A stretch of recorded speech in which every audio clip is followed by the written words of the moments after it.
Fala pessoal, nesse vídeo nós vamos dar uma olhada no último relatório gerencial do CPTS11, fundo de papel da Capitânia, que tem movimentações estranhíssimas nesse mês, tá? Então temos muito o que falar aqui nesse fundo. Vou mostrar aqui para vocês mais ou menos a minha opinião sobre essas últimas movimentações polêmicas do fundo, tá? Que envolvem outros fundos imobiliários muito mais encrencados do que esse aqui, tá? Eu espero que vocês gostem do vídeo, fica aí até o final, super importante esse assunto aqui que a gente vai falar nesse vídeo hoje. Eu espero que vocês gostem, se inscreve aí e vamos lá. O fundo aqui tem hoje taxas fixas que ficam entre 1% e 1,15%, né? São taxas bem dentro do mercado, não temos taxa de performance aqui. Estamos aí com 2,91 bilhões em patrimônio líquido, tá? Então é um fundo gigantesco, né? Não é um fundo mais pequeno no mercado. Pagou aí 6 centavinhos no último rendimento. Estamos com 311 mil cotistas, um acréscimo muito grande em relação ao mês passado, ó, como vocês conseguem ver aqui, mais de 15 mil cotistas aí para dentro do fundo. Eles continuam com essa estratégia aí de reciclar a carteira para um perfil de crédito high grade, né? Um perfil de crédito um pouco mais seguro. Então, interessante ver isso aqui a gente consegue ver isso mês a mês aqui na carteira. Nesse mês eles movimentaram mais de 700 milhões de reais, compraram 367 milhões e venderam 395 milhões de reais em CRIs. Então é um fundo que gira muita coisa aqui, só de liquidez que esse fundo gera para o mercado chega a ser absurdo, né? Aí aqui já começamos aqui as partes polêmicas do fundo, tá? Então vamos lá, abre o coração, respira um pouquinho, vamos lá, vamos falar um pouco sobre isso. O que aconteceu aqui? Vamos ler aqui juntos. Ainda em dezembro, fizemos algumas operações de compra e venda que resultaram em um aumento da nossa exposição às dívidas que possuem como devedor o FIXP Properties, ou seja, o XPPR11. O que aconteceu? Eles compraram mais CRIs para aumentar a concentração que eles têm nesse devedor, que é o XPPR11. Aí tu já fica, caraca, como assim? Eles vão aumentar a concentração nesse devedor, que é um fundo de laje da XP, super endividado, tendo que vender ativo rápido para pagar a dívida, etc. Sim, foi isso que eles fizeram, tá? Aí eles colocaram aqui, nessas operações vendemos alguns papéis como GTIS, a IPCA mais 6, gravem esse número, IPCA mais 6, e Vinci Renda Urbana IPCA mais 5,60. Dois CRIs com taxas bem ok, tá, pessoal? Não eram taxas altas. Papéis que não possuem mercado a esse preço e em troca adquirimos exposição à dívida do XPPR. Ou seja, eles venderam esses papéis aqui, IPCA mais 6 e IPCA mais 5,5, porque eles acharam que esses CRIs não tinham liquidez, venderam e compraram os PPR, porque eles acreditam que tem um pouco mais de liquidez, tá? Então vamos lá, vamos continuar. Essa dívida possui uma perspectiva de liquidez melhor que os ativos que vendemos, pois o fundo deve vender os imóveis e quitar os CRIs nos próximos meses e anos para conseguir honrar com suas dívidas. Com isso, acreditamos que com essa troca vamos gerar liquidez mais rapidamente e entregar um melhor retorno para o cotista. Eu fico tipo, o que está acontecendo, cara? Eles acreditam que o CRI do XPPR11, que é um fundo super encrencado, tem mais liquidez do que esses outros dois CRIs aqui, que até onde a gente sabe não tem muitos problemas até então, tá? Então, o XPPR pode ser que eles deem um calote aí, isso pode acontecer, gente, não tem como a gente evitar isso. Imagina, acontece uma crise agora, a XP não vai conseguir vender esses imóveis, né? Ou eles vão ter que vender super barato, não vão conseguir pagar a dívida e tal. Então, assim, é uma movimentação super estranha da Capitânia, não entendi qual foi a lógica disso aqui, cara. Me parece uma troca de favores, não sei, não consigo pensar em algo muito legível assim pra gente falar, a não ser que eles queiram muito o imóvel, tá? Nós vamos falar sobre isso aqui no decorrer do vídeo ainda, mas foi uma movimentação estranha, tá? Aí aqui eles colocam aqui pra gente como é que tá a taxa ponderada aí da carteira, tá? Então é mais ou menos a média do retorno que eles estão tendo do CRI, tá? Então hoje no mês de dezembro de 2023 estamos com uma taxa aí de PCA mais 6,58, o que é muito pouco, tá, pessoal? É uma taxa muito baixa, eu não gosto dessa taxa, então vou mostrar aqui para vocês. KNIP11, maior fundo da nossa bolsa hoje, melhor fundo de crédito sem dúvida, infelizmente para investidor qualificado. Se a gente entrar aqui nesse fundo agora, que o CPTS11 pode alocar nesse fundo, olha qual é a taxa do fundo. IPCA mais 7,5, numa carteira muito mais segura do que o CPTS, muito mais sólida, numa gestora muito melhor, e olha a taxa ponderada aqui do CPTS. Chega a ser absurdo, né? Uma taxa tão baixa num fundo cheio de problema que nem esse fundo aqui. é muito triste, né, de ver a Capitânia fazendo isso aí, cara. Esses giros que eles fazem é muito bom pra trazer dinheiro pro cotista. Só que eles acabam ficando com esse tipo de spread horrível. Porque eles acabam não pegando fundo e carrega por muito tempo, tal, então eles acabam não tendo um spread legal. Enfim, vamos lá para outro problema do fundo. Compromissadas. A gente sempre mostra esse gráfico aqui em todo vídeo do CPTS. Então, traduzindo aí para quem nunca viu, a barra azul é a rentabilidade dos CRIs e a barra cinza é o custo com a compromissada, que é o dinheiro que eles pegaram emprestado para investir nesses outros CRIs. Então, vou dar um zoom aqui. E como vocês podem ver, a gente continua tendo prejuízo, tá? De menos 0,20, enfim, tem vários meses aí. A última vez que foi positivo foi aqui em maio de 2023, então já tem bastante tempo, quase um ano, né? Então já tem bastante tempo, né? E a gente continua tendo prejuízo. O que eu vejo aqui? O CPTS pegou essa dívida, CDI mais 0,75%, né? Como a inflação agora está vindo muito baixo, eles não estão conseguindo ter um retorno suficiente para pagar essa dívida aí em CDI, tá? Então eles pegaram o dinheiro CDI e emprestaram a IPCA, o que já é uma burrice tremenda, né? Então o que vai acontecer nos próximos meses? A inflação de dezembro já veio 0,5, enfim, já veio uma inflação bem mais alta. Janeiro deve vir também e fevereiro deve vir também, tá? Então, nos próximos meses, nos próximos 2 ou 3 meses, eles devem começar a ter um pouco mais de lucro aqui nessas operações, porque o IPCA vai vir um pouco maior, tá? Então, eu tô bem curioso para ver os próximos relatórios desse fundo, porque pode ser que isso aqui volte a ficar positivo. E vamos ver aí se o fundo vai conseguir entregar mais alguma coisa, se eles vão se livrar disso aqui, cara. Eles estão, se eu não me engano, 11 ou 15% do PL, 11% do PL estão nessas alavancagens, né?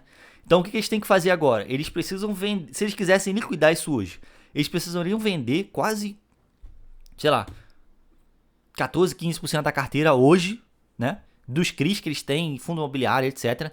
E recomprar esse CRI de novo. A gente não sabe se tem alguma multa para recompra, etc. Para eles conseguirem se livrar dessa dívida. Por que eles não fazem isso? A gente não sabe, né? Porque eles venderam um monte de CRI para comprar essa operação do XPPR, né? Então, ou seja, quando a gestão quer, eles fazem esse tipo de giro. Só que aqui eles não estão fazendo, a gente não está entendendo por que eles não estão fazendo isso. Aí aqui eles colocaram esse gráfico também que eles mostram uma valorização que tivemos no patrimônio líquido do fundo por conta dessas compromissadas. Até 2022, até junho de 2022 tivemos alguma valorização. Aí depois veio um semestre muito ruim. Aí depois a gente valorizou em mais uns 3 meses, foi muita coisa, né? 0,05. E agora só prejuízo de novo. Então o PL do fundo também tá caindo, o rendimento tá caindo, o provento tá caindo, o resultado tá caindo. Então, cara, tá difícil, tá? Aqui eles colocam a tabela de sensibilidade pra gente saber quanto é que vai receber mais ou menos se comprar o fundo de acordo aqui com esse valor, né? Então o fundo hoje está sendo negociado a 8,50 mais ou menos. Então você vai receber aí IPCA mais 8, mais ou menos líquido. É menos do que se você comprasse lá o Kinip, o KNSC, etc. Outros fundos muito melhores que isso aqui, tá? Então, é isso aí que o fundo tá recebendo, tá pagando hoje mais ou menos. Aí ele colocou aqui também outro gráfico aqui de distribuição de rendimento. Eu acho esse gráfico super interessante, porque essa barra azul representa o quanto o CPTS pagou no ano e quanto o CDI teria pago no ano se você tivesse colocado o valor da cota lá no CDI, tá? Então, como vocês podem ver aqui, o fundo sempre entrega mais do que o CDI, ó, sempre, é um histórico do fundo. Só que aí desde 2023 que ele não entrega mais, tá vendo? 2023 ele entregou exatamente a mesma coisa, então eles devem ter feito alguma movimentação aí para eles conseguirem chegar nesse número aqui. 2024 até agora, né? Tá sendo isso, porque eles estão começando agora ainda o semestre, né? Então vai ser isso. E cara, tá sendo estranho, né? Tá sendo estranho. Aqui a gente consegue ver aqui nos últimos 12 meses entregaram um pouquinho a mais, mas a gente não consegue ver isso aqui no gráfico, né? Mas, cara, essa compromissada aí tá acabando com o fundo. Tem uma parte muito grande do fundo nessas compromissadas. Aí aqui vem lá aquelas movimentações lá dos CRIs do XPPR que a gente tava falando no início do vídeo.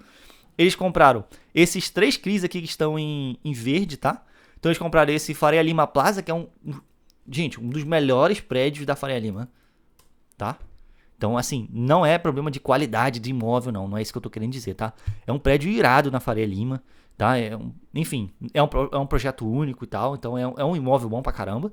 Compraram, essa taxa aqui, IPCA mais 5,71. IPCA mais 5,38.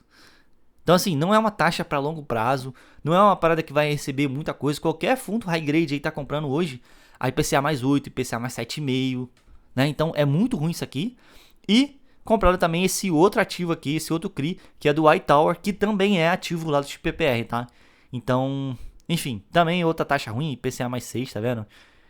É bem confuso essa movimentação aqui do CPTS. Aí no mesmo mês eles já venderam um desses CRIs, que é esse primeiro aqui que tá com X, ó. Então eles já venderam e ganharam aí 2 milhões e 600, então já ganharam alguma coisa aí com, pelo menos isso, né, com giro. Mas ele ainda continua com esse CRI aqui e com esse aqui, tá? Então são dois CRIs, na minha opinião, um pouco arriscados, porque a gente não sabe qual vai ser a movimentação aí da XP para os próximos meses. E vamos acompanhar, tá? O fundo continua comprando fundos imobiliários, né? Então, comprou o VISC, MOL, vendeu o BTLG, que estava muito caro, acertaram aí, né? Porque o BTLG acabou, tinha uma emissão, então a cota deve dar uma desvalorizada agora. E tiveram a liquidação aqui desse outro fundo, por conta do Side 11, né? Que incorporou, etc.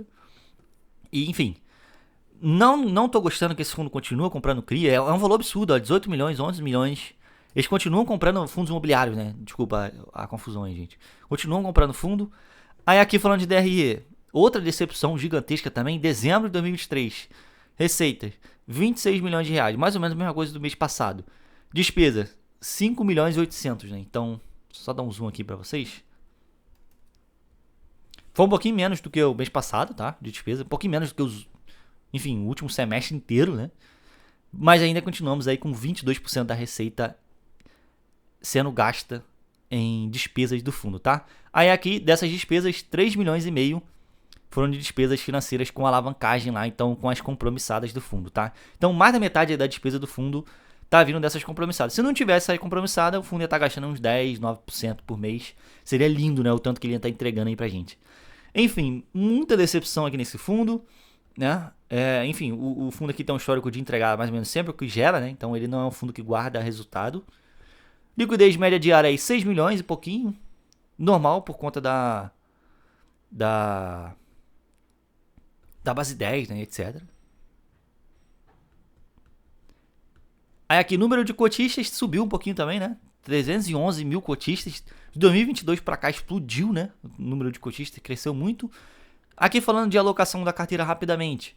Estamos aqui com 30% da carteira em FIs. Então, para vocês verem, um fundo imobiliário de crédito que tem 30% em FI, ele já perdeu assim a noção de tudo, né? Então, eu não gosto dessa posição gigantesca que eles têm em FIs. Se vocês olharem lá em cima, vou até mostrar aqui para vocês rapidamente. Eles estão com prejuízos nessas carteiras de fundos imobiliários. Aqui. Tá vendo? Não é um prejuízo muito grande ainda, dá para eles quitarem isso aqui. Pô, vendi esse monte de FI que eles têm quase 300 milhões, se eu não me engano, e quitava essa compromissada deles, cara. Eles não... Sabe, eles estão vendo o problema e eles não vão atrás de resolver o problema. Aí, enfim, estamos aqui 21% alocado em logístico, shopping, comercial, varejo, né? Então o varejo já chega aí pro middle risk. E temos aqui isso tudo aqui de FI, 30% da carteira. A carteira que eles têm de CRIs tá 67%, quer dizer, 67% do patrimônio, né, do fundo tá em CRI e IPCA, mas a carteira de CRI é quase toda IPCA, tem pouquinha coisa de CDI. E esses aqui são os maiores devedores do fundo, da carteira de FIs, tá? De CRIs, tá? Então, XPPR é o maior devedor do fundo hoje. Via Varejo temos aqui também, aí enfim, temos esse outro fundo imobiliário que é o General Shopping, HBR, Açaí, etc, tá? Então, enfim, não é uma carteira muito boa, não. Aí aqui eles mostram pra gente um gráfico de como é que tá o spread aí da carteira de papel do fundo. Então, até aqui mais ou menos era quando o fundo tinha aquela pegada middle risk para high yield. Aí aqui é quando eles meio que começaram a fugir dessa carteira middle risk, high yield e partiram para uma pegada mais high grade. E por conta disso caiu aqui 3 vezes o tanto que eles tinham de... 2 vezes, vai. O spread da carteira deles, tá? Então esse aqui é o spread da NTNB. Se a NTNB tiver 5 hoje, é como se a carteira do fundo tivesse 5 mais 1,69. Okay? Enfim, esse é um exemplo, tá, pessoal? Esse aqui que é o spread. Muito baixo, né? Tá pagando pouquíssimo em frente a outros fundos de papel. Não gosto muito. Vamos pular aqui a carteira, tá, pessoal? Porque ele basicamente só coloca o que a gente já tinha falado aqui em cima. E eu quero mostrar outra coisa super interessante aqui pra vocês. Essa aqui é a carteira de FIs deles, que a gente já falou aí. Muito grande, né? Muito expressiva dentro desse fundo. Esse fundo tem a característica de comprar outras cotas de outros fundos imobiliários. E quando eles atingem uma posição grande dentro do fundo, eles costumam vender o fundo. Eles costumam chamar uma liquidação desses fundos. Então, putz, eu não lembro nenhum fundo agora que eu possa dar um exemplo, tá? Mas vou usar esse exemplo aqui, CPLG. Eles têm 100% do fundo, né? Então eles podem simplesmente chamar uma assembleia agora, aprovar a assembleia, liquidar o fundo, vender os ativos, pegar o dinheiro para eles, né, patrimonial, e fazer o que eles quiserem com o dinheiro. Eles não liquidaram aqui ainda, tá? Esse é um exemplo. Então eles poderiam fazer isso com vários outros fundos, CPSH, esse aqui, HSRE. Ele só precisa ter uma porcentagem suficiente para ele ganhar a assembleia lá de liquidação. Se eu não me engano, tem que ter no mínimo 5% do fundo para chamar uma assembleia, né? E quando a gente olha aqui os PPR, que é o fundo lá maior devedor deles, etc., eles têm 16,5% dos PPR. Aí eu começo a pensar, será que esses caras não estão querendo liquidar esse fundo, os PPR? Será que eles não estão com essa posição grande aqui e compraram os CRIs ali como devedor porque eles querem ganhar meio que dos dois lados, né? Eles querem ganhar chamando a liquidação agora, chamando uma assembleia agora para liquidar, caso eles queiram. E se o fundo tiver que liquidar os CRIs, eles podem receber talvez uma como é que eu posso dizer? Uma multa por rescisão antecipada, sei lá, quitação do CRI, né? A amortização extraordinária do CRI, receber uma multa por isso. Então eles meio que vão ganhar duas vezes aqui, que é um fundo que não tem muito futuro, né? Tem que liquidar esse fundo, não tem jeito. Ou eles querem chamar essa liquidação, o fundo não ter como pagar, e eles ficarem com o Faria Lima Plaza e o iTower como ativos, né? Eles querem pegar a garantia. Então, eu tô bem confuso nessas posições, eu tô bem pensativo vou falar para vocês quanto a isso aí, tá? Espero que esse posicionamento do CPTS seja de liquidação dos PPR, porque, pô, pra carregar esses CRI aí não dá não, cara. Não dá não, tá? Aí aqui ele coloca aqui rapidamente aqui pra gente como é que tá a exposição aí do fundo, dois fundos que ele tem, né, em carteira de FIIs, né? Então, 20% da carteira de FI tá em shopping, tem uma renda urbana, logística, corporativo e FI de CRI, que era para ele ter em carteira. Esse aqui é um fundo de CRI, né? Era para essa ser a maior posição, é só 10% aí da carteira de FIIs.